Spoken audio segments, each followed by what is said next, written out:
Now that we've established what's going on in France and the leadership in France, let's look at the artwork. This one here is by Adelaide Labille-Guiard, and it's a self-portrait with two pupils. Now, what we have is Adelaide. Here she is, and she's sitting in this amazing, gorgeous dress made of this powder blue silk. And she's in the act of painting. There's her canvas, her paint brushes, her paint palette, and she has two students who are behind her watching her because she is an instructor. And these two young women here are two of her students.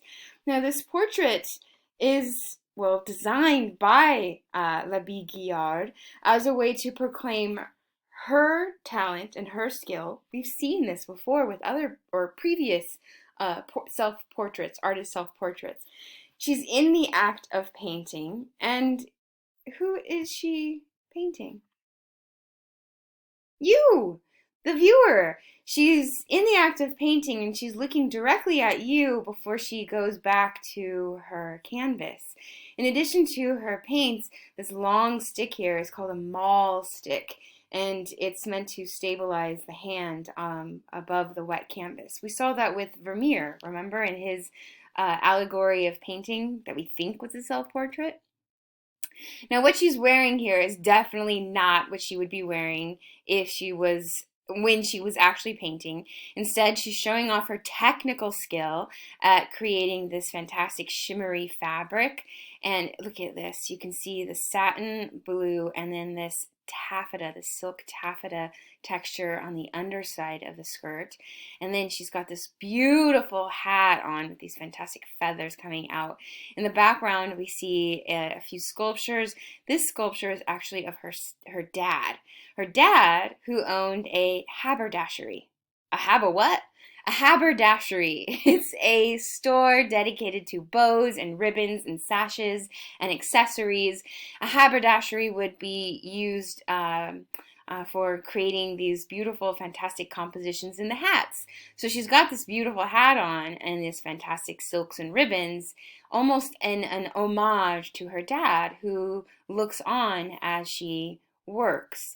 This painting specifically was submitted to the Salon of 1785, sorry, and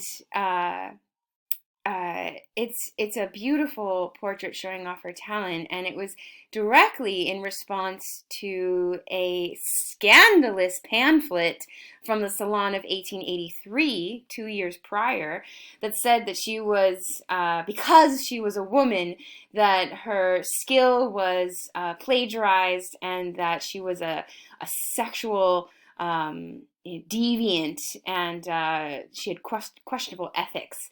So this is her response saying, oh, really? Well, I'm an artist, I'm extremely talented, and I instill this into my pupils. Look, I love this detail because look, this one here, she's looking out at us as well. So it's like we have two eyes on us. She's watching us before she then too makes reference to her master's painting. Oh, isn't it lovely? I know.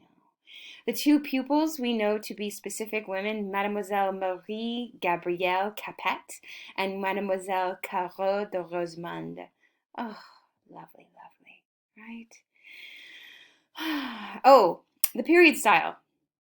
I should emphasize this. So you see here I put neoclassical, but then in slash enlightenment.